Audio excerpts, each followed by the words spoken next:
കേട്ടാലും രാജാവെ പമ്പതൻ മാഹാത്മ്യം പാപശമനമല്ലോ. വീരമഹർഷി പരശുരാമൻ പണ്ടു സർവോത്കൃഷ്ടങ്ങളാം തീർത്ഥങ്ങളെ കിരണ രാജ്യത്തിലെത്തിപ്പതിനായി പാരം ശിവനെ തപസ്സു ചെയ്ത് ആഗ്രഹ സിദ്ധിക്കനുഗ്രഹം വാങ്ങിക്കൊണ്ടെല്ലാ പ്രസിദ്ധമാം തീർത്ഥങ്ങളും സാന്നിധ്യ ശക്തി അരുളുന്ന ദിവ്യയാം പമ്പാ നദിയെ ഉൽപാദിപ്പിച്ചു. പാപത്തെ തീർത്തു പാലിക്കുന്നതു കൊണ്ടു പമ്പ എന്നുള്ളൊരു ചൊല്ലും പൊങ്ങി. പിന്നെ മഹർഷി ഉറച്ചു ഭഗവാന്റെ പൂജാവിധികളെ വിസ്തരിച്ച് ദേവകൾക്കുള്ള സമസ്ത ഗുണങ്ങളും ആവിർഭവിച്ചു സുഖിപ്പതോർത്താൽ ഭൂദേശ പൂജയാകുന്ന തപസ്സുകൊണ്ടാണെന്നു നേരിൽ ധരിക്ക വേണം. കാർത്തവീരാർജുനൻ സംതൃപ്തനായതും ഭൂദേശൻ തന്നുടെ സേവ കൊണ്ടാം. കാർത്തവീരൻ പണ്ടു ദത്തനാകും ഗുരുമുഖ്യനെ പോയി കണ്ടു ചോദിച്ചപ്പോൾ ദത്തനുറച്ചു മനഃശുദ്ധിയും നല്ല സിദ്ധിയും മുക്തിയും സിദ്ധിക്കുവാൻ ഓരോരോ ദേവനെ വെവ്വേറെ പൂജിപ്പതെത്രയും ദുർഘടമാവുകയാൽ എല്ലാറ്റിലും ഏകമൂലമായി ദേഹത്തിൽ ദേഹിയായി സർവർക്കും ആധാരമായി എല്ലാ ദേവന്മാർക്കുമുള്ളൊരു സത്തായി വർത്തിക്കും താരക ബ്രഹ്മമൂർത്തി. ആയുള്ള ഭൂദേശ പൂജയെ ചെയ്യുകിൽ ഇച്ഛിപ്പതും വേണ്ടതും ലഭിക്കും. താരക ബ്രഹ്മത്തിൻ പൂജാവിധികളോ മാഹാത്മ്യമേറുന്ന യോഗം തന്നെ. നിർഗുണ പൂജ സഗുണ പൂജ എന്നു രണ്ടു വിധമുണ്ടു കണ്ടിടുന്നു. പൂജാക്രമങ്ങൾ ഉപദേശമായിട്ടു ചെയ്യുക വേണം ഗുരുവരിഷ്ഠൻ. ഇങ്ങനെ ഓരോരോ ഭേദങ്ങളെ ചൊല്ലി പിന്നെയും വിസ്തരിച്ചു മഹർഷി. പൂജയ്ക്കു വേണ്ടുന്ന കാലങ്ങൾ സാത്വിക രാജസ താമസ വർഗഭേദം, സ്നാനവിധികൾ, വിഭൂതി ധരിക്കുവാനുള്ള ചടങ്ങുകൾ, ദ്വാസ്ഥ പൂജ, ആസനഭേദങ്ങൾ, പൂജാവസ്തുക്കൾ, പൂജതൻ മട്ടുകൾ, മന്ത്രങ്ങളും നൈവേദ്യരീതിയും മാനസ പൂജയും ഭൂതപരിവാര പൂജകളും പുഷ്പാഞ്ജലിയും ഉദ്വാസനയും പിന്നെ രീതിഭേദങ്ങളും അർജുനനായി ദത്തൻ പറഞ്ഞു കൊടുത്ത വിധത്തിലാ ബ്രഹ്മർഷി മുഖ്യനുപദേശിച്ചു. പാണ്ഡ്യമഹീപതി സർവവും കേട്ടിട്ടു ഭക്തിലഹരിയിലാണ്ടുവാണാൻ. താരക ബ്രഹ്മ പ്രതിഷ്ഠ നടത്തുവാൻ താമസിക്കുന്നതോ യുക്തമല്ല. ആകയാൽ ഉത്തമ പദ്ധതി കൈക്കൊണ്ടു ചൊൽക്കൊണ്ട മന്ദിരമൊന്നുണ്ടാക്കൂ. സാരപുരാധിപനാകുന്നൊരാചാര്യൻ പോരും പ്രതിഷ്ഠയ്ക്കു തക്കവണ്ണം മഞ്ചാംബികയ്ക്കുമാവരവീരനും വെവ്വേറെ അമ്പലം തീർക്കവേണം. വാവരൻ തന്നെ മഹിഷിമാരീകാഖ്യമായ വനത്തിൽ ക്ഷേത്രം പണിത് മുൻകൂട്ടി തന്നെ പ്രതിഷ്ഠിക്കുക വേണം എന്നതും ഓർമ്മയിൽ വയ്ക്ക രാജൻ. ഞാനും പ്രതിഷ്ഠാ സമയത്തവിടത്തിൽ വന്നു ചേർന്നിടും ശുഭം വരട്ടെ.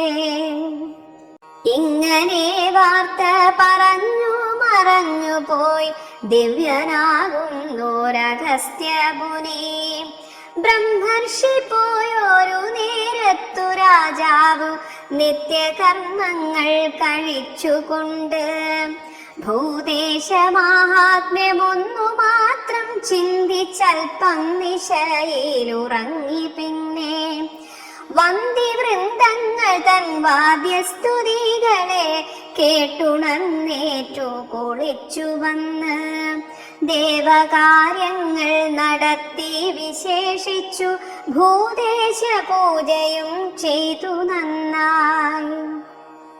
പണ്ഡിതശാലികളാകും ദ്വിജന്മാരോടൊന്നിച്ചു ചേർന്നു ചിന്തിച്ചുകൊണ്ട് താരക ബ്രഹ്മമാമയ്യപ്പ സ്വാമിതൻ മന്ദിരം തീർക്കുവാനായുറച്ചു. അങ്ങു കിഴക്കേ മലതൻ മുകളിലായി സൂര്യന്റെ ബിംബം തെളിഞ്ഞ നേരം ദിക്കുകളൊക്കെ പ്രസന്നമായി തീർന്നിതു താമരക്കൂട്ടങ്ങൾ എന്ന മട്ടേ. കാമുകന്മാരുടെ മാനസം പോലെയാ താരാഗണങ്ങളും മങ്ങിപ്പോയി.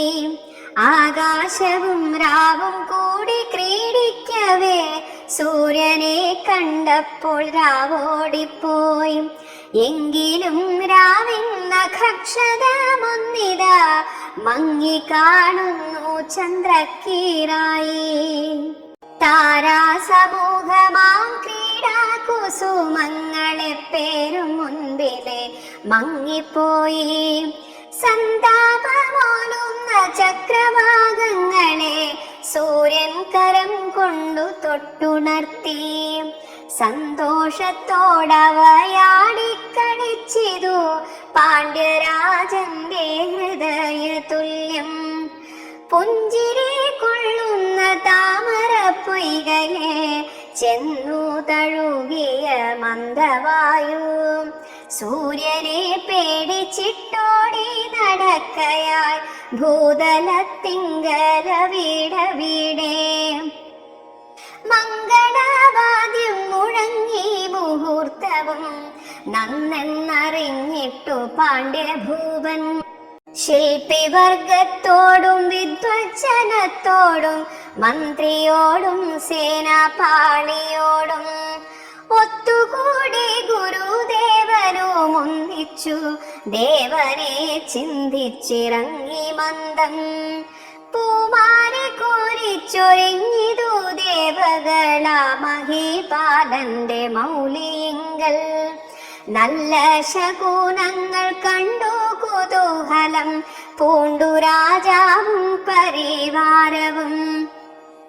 എത്തിയരുമേനിയിൽ ഭൂതേശ്വരൻ തന്റെ ആജ്ഞയെ നന്നായി അനുസരിച്ച് ആസ്ഥാനം തന്നെ മേലധികാരിയായി വാഴുന്ന വാവരഭൂതം തന്നെ ഭംഗിയെഴുന്നൊരു പത്തനം നിർമ്മിച്ചു ഭക്തിയോടൊത്തു പ്രതിഷ്ഠ ചെയ്തു. വാമനദേവനെ വന്ദിച്ചു പിന്നീടു പായുമഴുതാ നദി കടന്ന് ഘോരവനങ്ങളിൽ കൂടി നടന്നവർ പമ്പയിലെത്തി ആനന്ദത്തോടെ. പുണ്യനിലയമാം പമ്പ നദിയിങ്കൽ മുങ്ങിക്കുളിച്ചു രസിച്ചുകൊണ്ട് മാർഗക്ലേശങ്ങളും പാപവും തീർത്തുടനാനന്ദ സൗരഭ്യപൂർണമായ ഭക്ത ശബരിതന്നാശ്രമം ദർശിച്ചു ഭക്തി വിവശനായി കൂപ്പി നിന്നു. ആ ശബരി ആശ്രമമാകുമാരാമത്തിൻ ഭംഗിയും കണ്ടു കുറച്ചു നേരം. പുഷ്പങ്ങളിൽ വന്നു മൂളുന്ന വണ്ടിന്റെ നാദത്തെ കേട്ടൊരു നേരത്തിങ്കൽ മുക്തിയ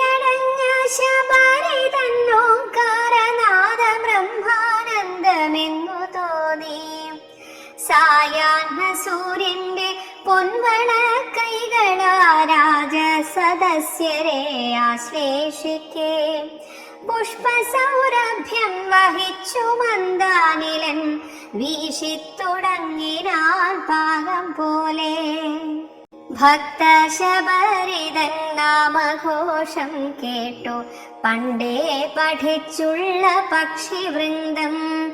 സന്ധ്യയ്ക്കു ഭക്തന്മാർ ചൊല്ലുന്നതുപോലെ കീർത്തനം നന്നായി ഗാനം ചെയ്തു. സൂര്യനും സന്ധ്യയെ വന്ദിപ്പാരെന്നോണം പശ്ചിമവാരിധി തന്നിൽ മുങ്ങി. ആ ദേവനർപ്പിച്ച പുഷ്പങ്ങളെ പോലെ നക്ഷത്രമെങ്ങും ചിതറിമിന്നി.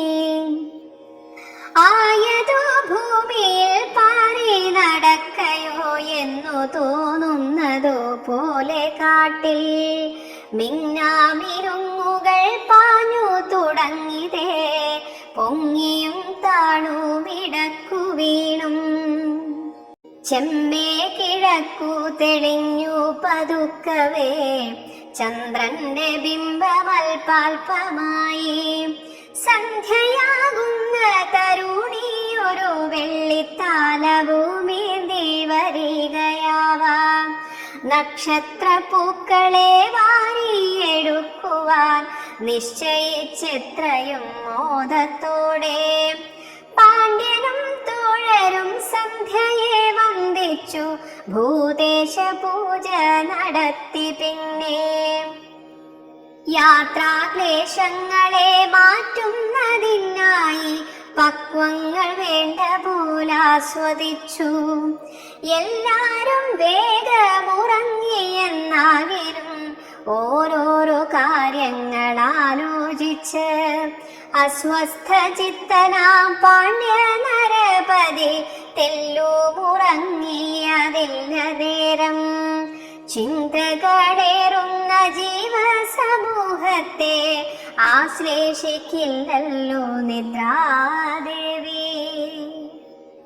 ശ്രീഭൂതനാഥന്റെ ദിവ്യ ചരിത്രവും പൂർവജന്മത്തിലെ കാര്യങ്ങളും പിന്നെയും പിന്നെയും ഓർത്തുറങ്ങിടാതെ രാത്രിയെ രാജാവു നീക്കുന്നേരം. ദിവ്യ പുരുഷനൊരുവനടുത്തു വന്ന രാജശേഖരൻ തന്നോടുതി, പാണ്ഡ്യ മഹീപതേ, ഭൂതേശ്വരൻ തന്റെ ആജ്ഞ കൈക്കൊണ്ടു ഞാൻ വന്നതത്രേ. പൊന്നമ്പലമേട്ട് രത്നാസനം തന്നിൽ യോഗാസനസ്ഥനായി വാണിടുന്ന സർവേശനങ്ങയെ കൊണ്ടുവന്നിടുവാൻ എന്നെ ഇവിടെ കയച്ചതല്ലോ. ആകയാൽ പോരിക വേഗമീ സംഘത്തെ ദേവന്റെ സായകം കാത്തുകൊള്ളും. ആരുമറിയാതെ പോയി വന്നെത്തണമാകയാൽ താമസമൊട്ടും വേണ്ട.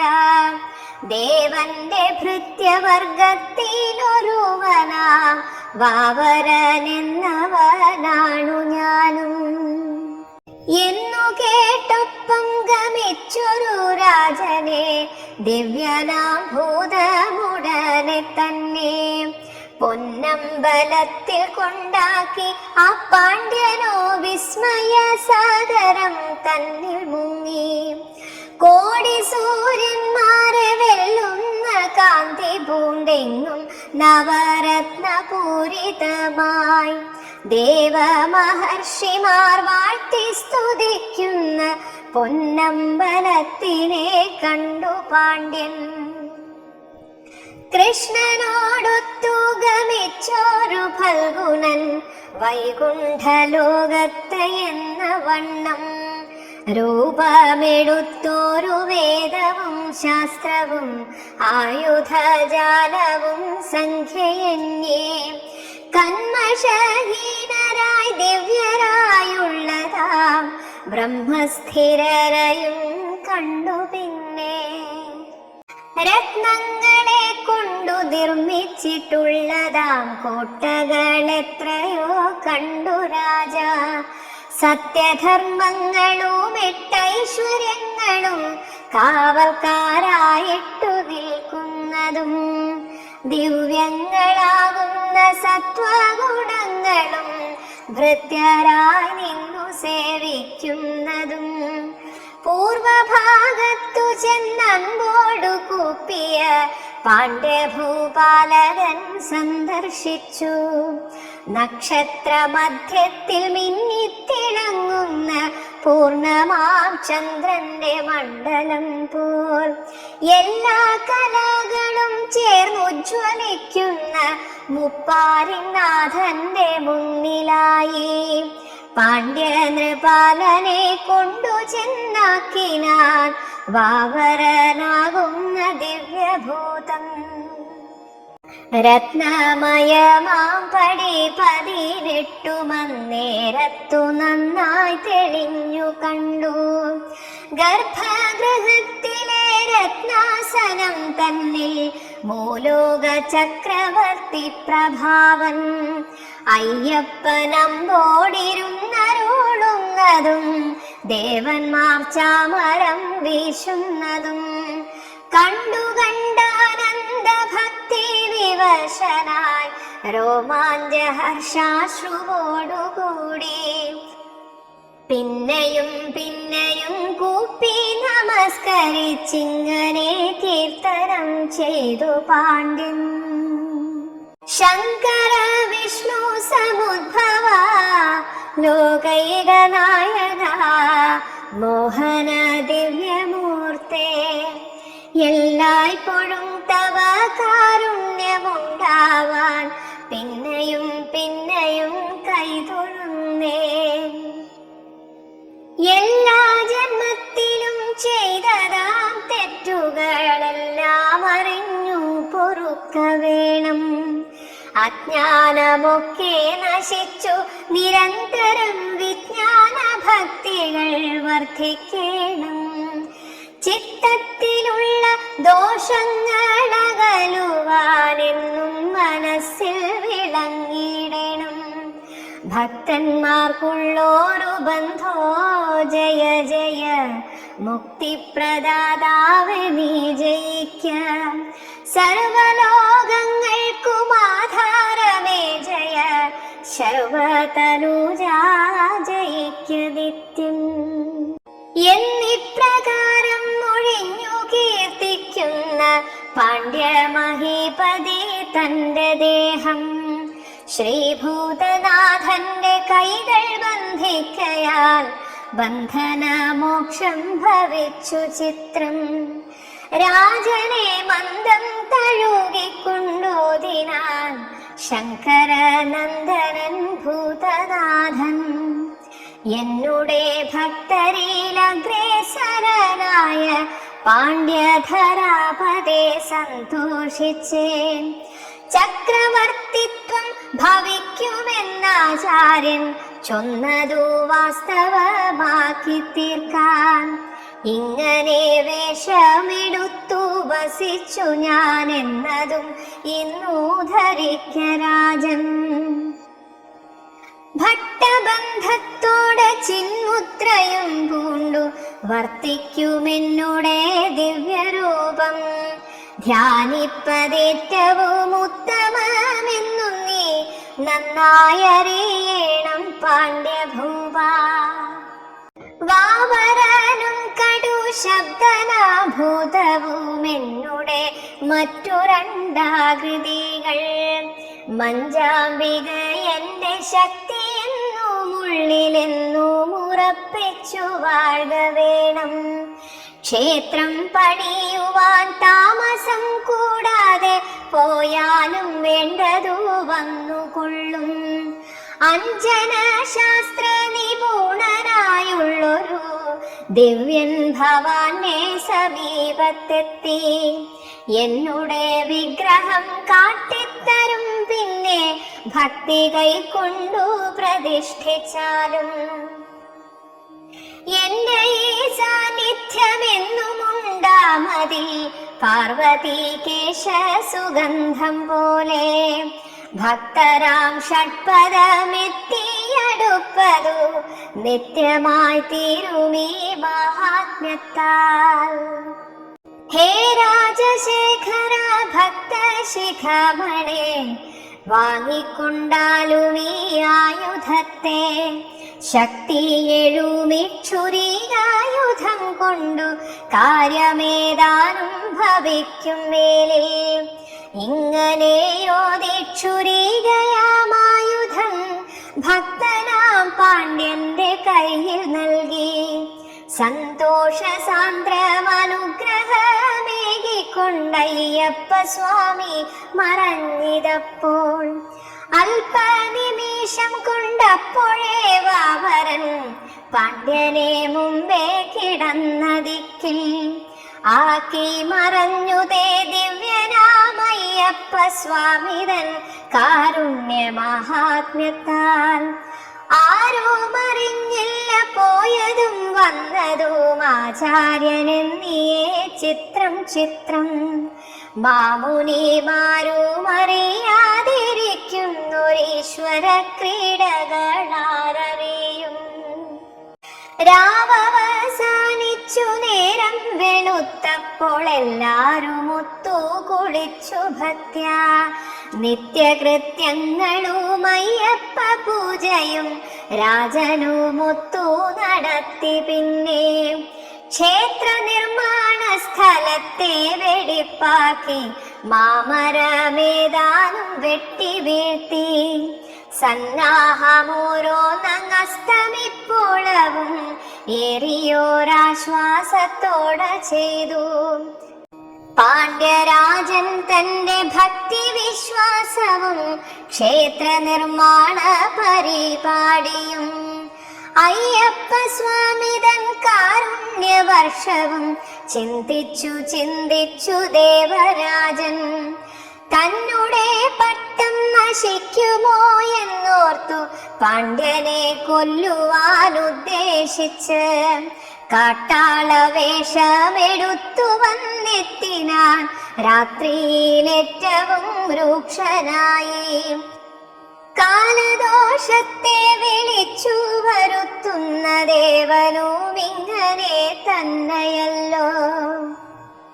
മന്നവൻ പാണ്ഡ്യനോടോതിനാൻ, മൂഢാനി എന്നുടെ ജീവനം വെട്ടി നീക്കി. നല്ല മരങ്ങൾ മുഴുവനും കക്കുവാൻ നന്നായൊരുങ്ങിത്തുടങ്ങിയിടുമ്പോൾ നോക്കിയിരിക്കില്ല ഞാനീ വനത്തിലെ രാജാവാം കാട്ടാള വീരനല്ലോ.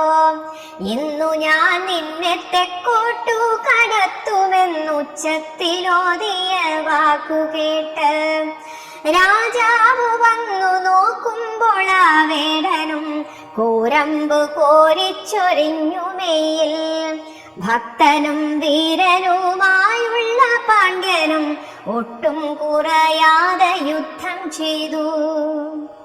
ദിവ്യാസ്ത്രജാലവും അന്യോന്യം തുല്യരായതും തടുത്തും കുറച്ചു നേരം. കാനന മധ്യത്തിൽ രാത്രി സമയത്തു മേഘങ്ങൾ വീണു തകരും പോലെ. ഘോര ശബ്ദങ്ങളെ കേട്ടു മൃഗങ്ങളും പക്ഷിഗണങ്ങളും സംഭ്രമിച്ചു. പാണ്ഡ്യന്റെ കൂട്ടുകാരെന്തെന്നറിയാതെ കഷ്ടമെന്നോതി നിലവിളിച്ചു. അയ്യപ്പ സ്വാമിയെ ചിന്തിച്ചെല്ലാവരും തിങ്ങിന ഭക്ത്യാ സ്തുതിച്ചിതപ്പോൾ ആയുധജാലങ്ങളെല്ലാം പ്രയോഗിച്ചു പാരം കുപിതനായി തീർന്ന വജ്രീ. വജ്രായുധത്തെ എടുത്തലറിക്കൊണ്ടു പാണ്ഡ്യനെ കൊല്ലുവാനാഞ്ഞു വിട്ടു. സംഭ്രമമൊട്ടും കലരാതെ ഭൂദേശപാദങ്ങൾ ചിന്തിച്ചു ഭക്തിപൂർണം. ദേവൻ കൊടുത്തൊരാ ദിവ്യ ചുരികയെ ദേവേന്ദ്രൻ തന്നുടെ നേർക്കു ചാടി. തീജ്വാലമാലകളെങ്ങും വമിച്ചുടൻ ചീറിജ്വലിക്കുമാ ദിവ്യശസ്ത്രം. വജ്രത്തെ പോലും തടുത്തു ദേവേന്ദ്രന്റെ ദേഹത്തെ പൊള്ളിച്ചടുക്കും നേരം ഭൂദേശൻ തന്നെ ദിവ്യാസ്ത്രമെന്നറിഞ്ഞോടിനാൻ പൊന്നമ്പലത്തെ നോക്കി. ഇന്ദ്രൻ വിഷമിച്ചടുത്തു ഭഗവാന്റെ പാദത്തിൽ വീണു നമസ്കരിച്ചു. ആയുധമെന്നെ ദഹിപ്പിപ്പതിൻ മുന്നേ കാത്തുകൊള്ളേണമേ എന്നിരന്നു. ഇക്ഷുരികായുധം പാണ്ഡ്യനാ ഭക്തന് മുന്നേ ഞാൻ നൽകിയതാണെന്നോർക്ക. ആയതു നീക്കുവാൻ പാണ്ഡ്യന്റെ പാദത്തിൽ മായമകന്നു നീ ചെന്നു വീഴ. എന്നുടെ ഭക്തനാം ശ്രീരാജശേഖരൻ നിന്നുടെ സ്വർഗത്തെ കാക്ഷിക്കില്ല. ഭക്തനാം പാണ്ഡ്യനു നിന്റെ പദവികൾ പുല്ലെന്നറിയുക ഗമിക്ക വേഗം. ഈ വിധമുള്ളൊരു ഭൂദേശവാക്യം കേട്ടെത്രയും വേഗത്തിലോടി ഇന്ദ്രൻ. പിന്നാലെ കത്തിയടുക്കും ചുരികയെ കണ്ടു ഭയന്നു പാണ്ഡ്യന്റെ മുൻപിൽ. ചെന്നു വണങ്ങി സമസ്താപരാധവും നന്നായി പൊറുക്കേണമെന്നു ചൊല്ലി. വാസ്തവമൊക്കെയും വാസവൻ ചൊല്ലവേ ഉള്ള മലിഞ്ഞുള്ള പാണ്ഡ്യനപ്പോൾ ശാന്തമായി തീരണമായുധമെന്നുള്ള പ്രാർത്ഥനയോടെ വണങ്ങും നേരം അഗ്നിശമനവുമുണ്ടായി. ദേവേന്ദ്രനേറ്റവും സന്തോഷിച്ചപ്പോൾ തന്നെ അയ്യപ്പ സ്വാമി തന്നമ്പലം ഭംഗിയിൽ ഉത്തമ ശില്പ സമഗ്രമായി നിർമ്മിപ്പാൻ ഞാനിപ്പോൾ ഇങ്ങോട്ടയച്ചിടാം. വിശ്വകർമാവാകും ശില്പി തന്നെ എന്നോതി വേഗമന്തർധാനം ചെയ്തിരേ. മാലോകർ തന്റെ മഹാദുഃഖവും സത്തുക്കളോടൽപ്പം നീരസച്ഛായയിൽ വല്ലതും ചൊല്ലി പ്രവർത്തിച്ചാലും ആയതു പിന്നീടു നല്ലതീനായി വരും. നെല്ലിക്ക തന്നോടെ കയ്പ് പോലെ ഇന്ദ്രസമാഗമം കൊണ്ടു രാജാവിന്നു ദേവേന്ദ്ര ശില്പിയും തോഴനായി. ഇന്ദ്രന്റെ ഹുങ്കും നശിച്ചു ഭൂദേശനിൽ പുത്തനാം ഭക്തിയും അങ്കുരിച്ചു. ഭക്തർക്ക് സത്കഥ കേൾക്കുന്ന നേരത്തു മാനസാനന്ദവും വന്നു ചേരും. സത്സംഗം കൊണ്ടുള്ള സൽഫലമീ വിധം വന്നു വർദ്ധിക്കുന്നു ഭക്തന്മാരെ. സൂതന്റെ ഭക്തിരസ സാന്ദ്രമനോജ്ഞമായ ഭൂദേശ ദിവ്യ ചരിതാമൃതമാസ്വദിക്കേ. ആതങ്കഭാരമകലേക്കു വെടിഞ്ഞ ഭക്തരാനന്ദമോടു കഥ ബാക്കിയുരയ്ക്കയെന്നാർ. അദ്ഭുതാംഗനഖിലാണ്ട നായകൻ ശംഭുനന്ദനമേയ വൈഭവൻ ആജ്ഞ നൽകി അമരേശ ശില്പി വന്നാത്മമന്ദിരമുടൻ ചമക്കുവാൻ.